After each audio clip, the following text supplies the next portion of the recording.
Hello everyone. तो आज हम लोग देखेंगे एक टॉपिक सीवेज ट्रीटमेंट प्लांट। अगर आप अपनी एनसीईआरटी खोलोगे तो लगभग ये एक पेज का टॉपिक है ना। आप अपनी एनसीईआरटी खोल के रखना और मैं जितना बोलता हूँ उतना गौर से सुनना, आपकी हर एक लाइन क्लियर होती जाएगी। ओके, देखिए, किसी भी सिटी या टाउन में काफ़ी सारा वेस्ट वाटर जनरेट होता है डेली बेसिस पे, और इस वेस्ट वाटर को म्यूनिसिपल कॉर्पोरेशन कलेक्ट करती है। तो जो म्यूनिसिपल वेस्ट वाटर है आपका, वो क्या है? सीवेज। सीवेज के 3 मेजर कंपोनेंट्स होते हैं। एक तो ऑर्गेनिक वेस्ट, दूसरा माइक्रो ऑर्गेनिजम्स और एक ह्यूमन एक्सक्रीटा।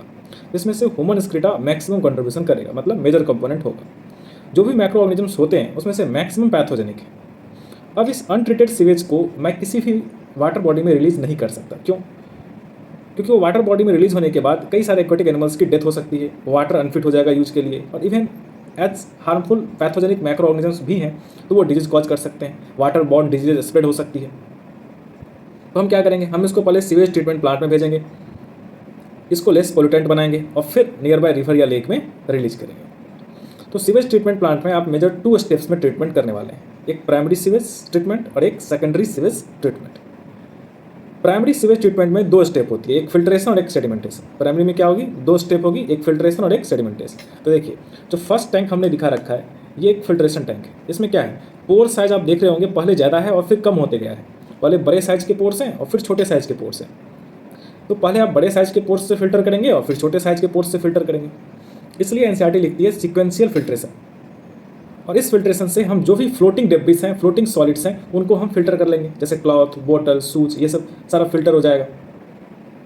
फिल्टर कर लेने के बाद आप इसको नेक्स्ट टैंक में भेजेंगे, जो है सेडिमेंटेशन टैंक। यहाँ आप वाटर को अनडिस्टर्ब छोड़ देंगे कुछ समय के लिए।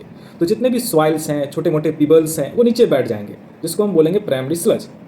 और जो ऊपर पानी है उसको बोलेंगे प्राइमरी इफ्लुएंट। प्राइमरी इफ्लुएंट को अब आप भेजेंगे एरेशन टैंक में। तो इधर जो आपने 2 टैंक यूज किया, फिल्ट्रेशन टैंक और सेडिमेंटेशन टैंक, ये किसके पार्ट हैं?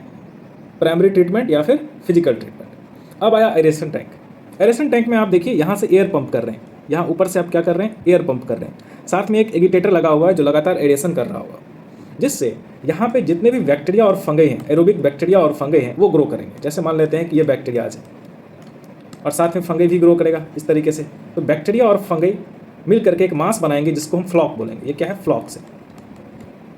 अब आप जानते हैं बैक्टीरिया और फंगई दोनों नेचुरल डिकम्पोजर्स हैं। तो जो भी ऑर्गेनिक वेस्ट होगी इस वेस्ट वाटर में, उसको ये डिकम्पोज करेंगे, डिग्रेड करेंगे। और जैसे जैसे ऑर्गेनिक वेस्ट डिग्रेड होती जाएगी आपका वाटर क्लीन होता जाएगा। बट हम कैसे जानेंगे कि वाटर क्लीन हो चुका है? इसके लिए क्राइटेरिया है BOD, बायोकेमिकल ऑक्सीजन डिमांड। देखिए, लेट्स से हमने इस टेस्ट ट्यूब में 1 लीटर वाटर ले लिया।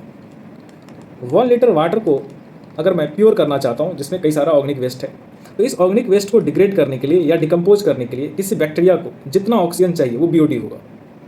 Means oxygen required by the bacteria to oxidise all the organic waste in 1 litre of water, वो क्या हो जाएगा? BOD हो जाएगा। या सिंपल भाषा में बोले तो 1 लीटर पानी में जो भी ऑर्गेनिक वेस्ट है उसको डिग्रेड या डिकम्पोज करने के लिए जितनी ऑक्सीजन किसी बैक्टीरिया को चाहिए वो उसका बायोकेमिकल ऑक्सीजन डिमांड है। तो अगर आपके पास पॉल्यूशन हाई होगी, अगर आपके पानी में पॉल्यूशन ज़्यादा है, मतलब ऑर्गेनिक वेस्ट ज़्यादा है, और अगर ऑर्गेनिक वेस्ट ज़्यादा है तो डिमांड भी ज़्यादा होगी, BOD हाई होगा। और अगर आपका वाटर क्लीन है तो ऑर्गेनिक वेस्ट नहीं होगा या मिनिमम होगा, तो BOD भी लो होगा। तो एरेशन टैंक पे आप कुछ कुछ समय पे क्या करेंगे? यहाँ से कुछ सैंपल बाहर निकालेंगे और लैब में चेक करेंगे BOD कम हुआ या नहीं। अगर आपकी BOD कम हो चुकी है, मिनिमम हो चुकी है, फिर आप उस पानी को नेक्स्ट टैंक में भेज सकते हैं, जो आपका क्या है? सेटलिंग टैंक है। सेटलिंग टैंक में अगेन आप वाटर को कुछ समय के लिए अनडिस्टर्ब छोड़ देंगे, तो कुछ चीज़ें नीचे बैठेंगी। इस बार जो चीज़ें नीचे बैठी है उसमें बैक्टीरिया और फंगे काफ़ी ज़्यादा होंगे, इसलिए हम उस स्लज को बोलेंगे एक्टिवेटेड स्लज। और इस एक्टिवेटेड स्लज का कुछ पार्ट मैं क्या करूँगा? वापस से एरेशन टैंक में डाल दूंगा, जिसको आप बोलते हैं इनोकुलम, क्योंकि उसमें बैक्टीरिया और फंगे हैं और मुझे बैक्टीरिया और फंगे का काम है एरेशन टैंक में, तो मैं थोड़ा सा as a inoculum aeration tank में भेज दूंगा। बाकी बचा हुआ पोर्सन आप भेजेंगे एक दूसरे टैंक में, जिसका नाम है एनारोबिक स्लज डाइजेस्टर। क्या नाम है इसका? Anaerobic sludge digester. यहाँ कंडीशंस कैसी हैं? एनारोबिक है। तो खुद सोचिए, जो भी एरोबिक मैक्रो ऑर्गेनिजम्स हैं उनका तो यहाँ डेथ हो जाएगा, और यहाँ रहने वाले जो एनारोबिक मैक्रो ऑर्गेनिजम्स हैं वो उस पर फीड करेंगे, और फीड करने के वजह से मुझे एक गैस मिलेगी जिसका नाम है बायोगैस, जिसमें मीथेन होता है, हाइड्रोजन सल्फाइड होता है, और साथ में क्या होगा बताइए? कार्बन डाइऑक्साइड होगा, है ना। और मेजर कंपोनेंट है मीथेन। और ये बायोगैस इन्फ्लामेबल होती है, तो मैं इसको यूज कर सकता हूँ। और ऊपर जो सेटलिंग टैंक में आपको इफ्लुएंट मिला था यहाँ, जो इफ्लुएंट मिला था वो क्लीन वाटर था, तो उसको आप नियर बाय लेक या रिवर में रिलीज कर सकते हैं। तो अपनी पूरी एनसीईआरटी पढ़ करके देखिएगा, हमने हर एक लाइन बाय लाइन क्लियर की है। ओके।